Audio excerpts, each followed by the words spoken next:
have had an interesting conversation, and one was just with CZ just now, asking him this exact question: is who the hell are you talking to? So I'm talking to 12 different governments about not just buying Bitcoin, but about how can you integrate blockchain technology within entire economies. And I'm seeing it everywhere. Large asset management firms, endowment funds, sovereign wealth funds, all of these guys saying, okay, we know we have to do something now. Yeah. In this recent interview on Binance Clubhouse with Raoul, we learn about the explosive rise of macro liquidity, the implications of the banana zone for crypto markets, and the role of sovereign wealth funds in crypto adoption. Raoul shares his insights on how liquidity drives market movements, what the banana zone means for investors, and how institutional players are reshaping the landscape of digital assets. Before we begin this discussion, don't forget to like, subscribe, and share this channel. Now let's hear more from Raoul. Yeah, so for me, what's exciting, because I look at the world from a macro lens. Yeah. From a macro lens, we've got all of these massive debts that need to be rolled. And we hear the governments are having issues with trying to roll the debt. The answer we know is the printing of money. And the printing of money for us in crypto means number go up. When number go up, it drives adoption. So we bring more users into the space, more applications get built, more VC money comes in, and the whole flywheel of crypto really accelerates. So 2025 is a year where we should see acceleration of prices, acceleration of activity, new applications, new things happening. And that's what drives the number so much further than other markets. So it's always an exciting time when it happens. But we've got all of the noise around tariffs and all of the things. And it was like, oh my God, we're all going to die. The economy's going to crash. It's all over. It's never going to happen. No alt-Cs, never again. None of this. And my thesis is just follow the liquidity, which leads all of this. It's already pointing that the number will go up. Just be patient. It's all noise. And I keep saying this to people. They're like, how can it be all noise? I'm like, because the dominant factor for crypto prices and tech stock prices, 90% of their price movement is explained by liquidity. And liquidity leads everything and price follows. So I've been showing that chart of global M2 against crypto prices. Everyone's like, this can't be right. It's bullshit. I'm like, it might be this easy. And it has been roughly this easy. It won't expect it to be perfect. But using that kind of macro lens allows you to decide, okay, what happens if the US economy slows down? What happens if there's a recession? The Fed cut rates, they add liquidity. What happens if the market crashes? The Fed cuts rates, they add liquidity. What happens? It's always the same answer to everything. Yeah. There's more liquidity to come. Once you realize that, you realize that they've taken all of the left tail risk, the bad stuff out, the really bad stuff. Sure, markets can go up and down, they can have corrections, but if anything bad happens, they add liquidity. So they kind of got your back, which makes it, I think, the world's greatest macro trade, because Bitcoin does what, 100 to 150% a year. And they're saying that if anything goes really wrong, they'll print money. And so it's that reason alone, I think it's just the biggest opportunity. Zone is generally the last year to year and a half of crypto markets when prices start to go vertical. And I said back in about September that we were going to start the banana zone, where that huge run up at the end of the year. And then we had this consolidation that was actually driven by the tightening of liquidity that happened last quarter. Back in Q4 2024. That happens every cycle. So you get this first ramp up, then we all say, well, we can't have nice things. The market corrects. It's like, it's never going to happen. It's never going to happen. And then liquidity has to come to roll the debt. And that usually goes all the way through to the end of the year. And that becomes the banana zone. The banana zone is also when alt season happens. So when generally you can throw a dart at any crypto price and it'll go up. And it makes us all feel like geniuses. Yeah. That's the banana zone. The banana zone was everything gets really silly. And it makes it much easier for everybody, which is why, because you don't have to be the best in asset allocation or choosing the greatest asset.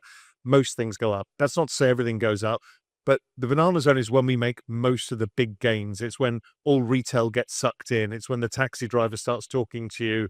It's when, your parents call you up saying, should I buy this Bitcoin thing? Or even worse, it'll be, should I buy fart coin? That's your mother. You're like, oh my God, we're truly in the banana zone. That's where we're headed. So crypto adoption really, because it's a token incentive model, it's behavioral incentives. So as number go up, it drags in more people. Builders build more stuff. There's more money around. There's more applications. So you bring on new users. Each cycle, you bring on more and more users, and there's more and more applications. This cycle, we've actually seen we've seen a lot of retail activity, but not the crazy part yet. But what we're seeing, and here we are in the Middle East, is we're seeing sovereign wealth funds and state actors buying crypto. They've just started, but that's a huge shift. Before there was maybe one or two quietly doing it. Yeah. Now it's open. So even here, they've been buying the ETF and stuff like that. So there's a lot of new entrants coming. We haven't even heard what the US crypto policy is on their strategic crypto reserve. So we're seeing new people adopting it for different things. So Bitcoin is being adopted as that reserve asset. And then usually what happens is it flows out of the risk curve into other parts of Web3. And that's when the applications get built. And we've seen that with Solana, probably see it with Sui. We've obviously seen it with Ethereum in the past, where suddenly mass applications start getting built. As we just heard Raoul Pal discuss the importance of macro liquidity in the crypto space, now let's hear him elaborate on the implications of the banana zone and how sovereign wealth funds are transforming crypto adoption. His insights provide a unique perspective on how market cycles are influenced by institutional interest and what that means for the savvy investor. Now let's listen to what Raoul Pal has to say. I have had an interesting conversation, and one was just with CZ just now, asking him this exact question: is who the hell are you talking to? So I'm talking to 12 different governments about not just buying Bitcoin, but about how can you integrate blockchain technology within entire economies. And I'm seeing it everywhere. Large asset management firms, endowment funds, sovereign wealth funds, all of these guys saying, okay, we know we have to do something now. Yeah. And they're trying to figure out, how do we buy it? What do we do? I was with another one of the exchanges yesterday, same thing. All they're seeing is all the big players coming in. Everyone's quite shocked by it all. The ETF providers seeing the same thing. If you speak to, whether it's Bitwise or all of these guys, they're all like, I can't believe who's now coming in for inquiries about how to do this. Yeah. Because the US has greenlit it now, which was the big thing. And then you've got the US saying we'll build a reserve, and here in the UAE building reserves, and a few other countries building reserves, and everyone knows, well, the game of nations is we can't be left behind. Yeah. Nobody wants to pay the highest price. This is why I'm passionate about it, is it's been so hard for young people to be able to buy a house, to have kids, put them through school, all of the things that the big life hurdles, it's almost impossible. Because of the debasement of currency has meant that the value of scarce assets has gone up so much. And my argument has been from, 2015, which was like, this is the big one. This is your chance to make wealth. And not only can you make a bit of wealth, it's the fastest appreciating asset class in all of human history. So you can catch up really fast. So you just have to get involved and start that journey. But it will level the playing field for millions of people. So my view is it goes from a $3 trillion asset class today to 100 trillion in 10 years' time. So we're only 3% of the way there. And if you put it in different terms, that means there is $97 trillion of wealth that's going to get made. Yeah. People are going to make a lot of money, but it's not a few people. It's not like the tech barons or the bankers. This is like, Binance has 260 million customers. Now, you could lift 260 million people to change their lives. Okay, that's a big deal. There's 500 million crypto accounts around the world, so you can change 500 million lives. And if you speak to CZ or you speak to the others, they'll say, we want to have 1 billion people, 2 billion people. Well, if you can change 2 billion people's lives, that's a quarter of the world. So it's a very, very big deal. And also it's a big deal because people are getting access to dollars. So the stablecoin thing, I asked CZ about this. I'm like, well, what about stable coins? He said, I didn't see how big they were going to be. He didn't realize, and most of us didn't realize, how desperate people are to own US dollars. Yeah. And so before, to get access to dollars, you had to have access to a big bank, and or you could get a small amount of dollars. But normal people couldn't save in it. And somebody in Southeast Asia, they couldn't get access to dollars. And now suddenly they can get it on their Binance app immediately and send it to somebody else, US dollars.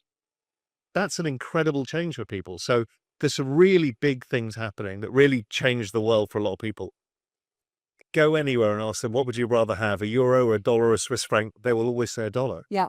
And so the dollar dominance just increases. Now, the other thing, if you think about the wealth of nations, for the US, they're finding new buyers for debt. The US has so much debt, and there's not really enough buyers, have to keep printing money. And now they can sell US treasuries essentially to somebody working in the rice fields of the Philippines. It's insane. Yeah. So they're using this whole distributed network to find new buyers of government debt. That's really the big game. Thinks NFTs, in the way that they will think about meme coins after this cycle, is like, fuck, I lost so much money. This was a terrible idea. Who told me to do this? But what is coming out is, remember that Lindy effect of Solana surviving, right? What has survived the NFT cycle? CryptoPunks. They barely change hands, right? You're an OG if you've got a punk. Yeah. Then what happened is there's some art that started seeing increasing number of sales at higher and higher prices. It's not full back at 2021 prices yet, but this stuff is trading at millions of dollars. I mean, millions of dollars. So it's clearly not worthless. What I'm seeing is there's a massive passionate, no, not massive, a small passionate group of investors who are building portfolios in this space. We've then seen a lot of wealth coming out of crypto or out of traditional markets buying NFTs. So famously, people like Alan Howard, who's the big hedge fund manager, built a huge NFT collection. And there's a bunch of other people who are kind of anonymous in the space who are building huge art collections.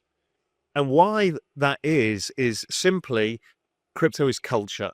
There's no finance conference that gets 15, 20,000 people going in. Yeah. It's crypto, right? It's our lives. We all live this. We see each other all day on the internet. We talk to each other. Yeah. You know, we're all part of each other's life. It's culture. And what a lot of NFTs are, people like Xcopy and Beeple, is the culture of the internet. And the culture of the internet, if we're really going to make some money out of this, will be really valuable to us. Like Warhol was valuable to the baby boomers because that was the 1970s. That was Studio 54. That was Bob Dylan going into the studio. The Rolling Stones hanging out with Warhol. That was David Bowie. That was all of that was happening. Yeah. Warhol is valuable because it's a cultural marker of time.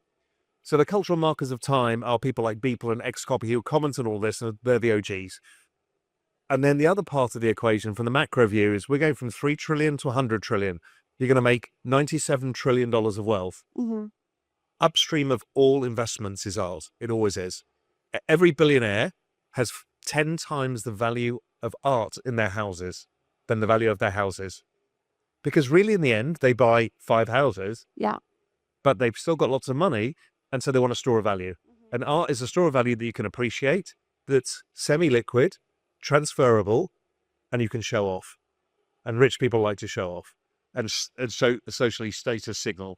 Yeah. So NFTs are still early phase, where it's a real concentration of a small number of artists who are leading the price, but there is a whole bunch of other talented artists that are seeing large investor interest. And I'm seeing some giant interest. Even corporations are now saying, we want to build an NFT collection. Wow. Okay. Because it also gives them credentialization that they understand Web3 and they understand important things. Because corporations build huge art collections over the years. The big banks, they've got huge art collections. So I think that's all going to come, and you're going to front run the institutions all over again. It's a harder space to understand because you need to figure out, okay, what is the art? But the easiest way is if you can afford a punk, buy a punk. Rule number 1. Okay. It's like Bitcoin punk, right? Simple as that. After that, where do you want to go? You probably want to go to Xcopy. And he has a whole structure of the one of ones that are millions of dollars down to things that are $1,000. So he's got a whole structure that allow you to get into his ecosystem. And that's a great one as well. But really, you want to hold mainly projects in the top 10 that are seeing network adoption. And don't go too far out the risk curve. That's rule number 1. Then really you can close your eyes and not worry about the volatility as much because your token is unlikely to go to zero. Okay, so that's one thing. The next thing is you will lose your mind when the market starts going up and you think, I want to make even more money. What? It's only a 3x or 10x from here. I want to make more money. And you just take leverage. And leverage is a way of parting with your tokens. Because if the market corrects, you give your tokens to the exchange, you're out of your tokens, you're out of the game.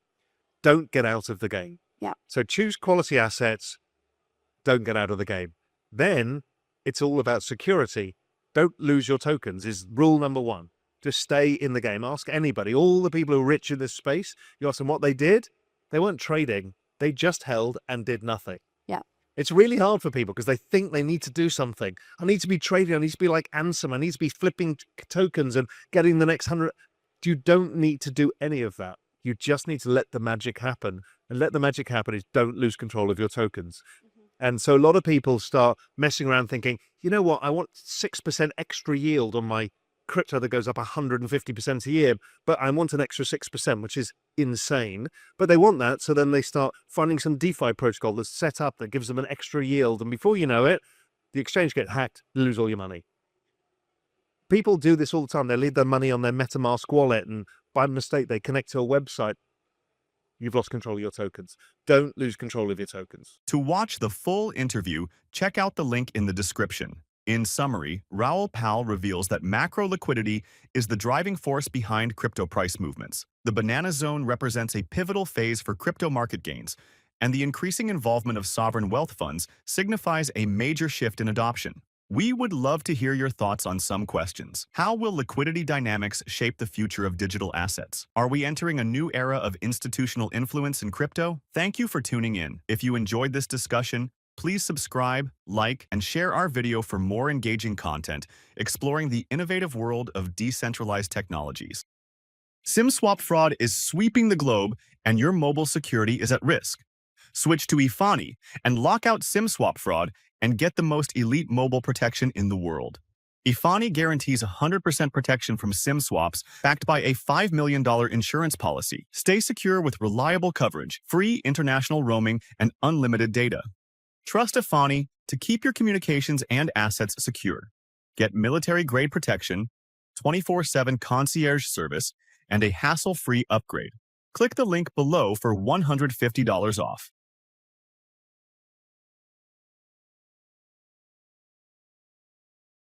Thanks for watching. Help support this channel and receive exclusive offers from one of our partners located in the description. We'll see you on the next one.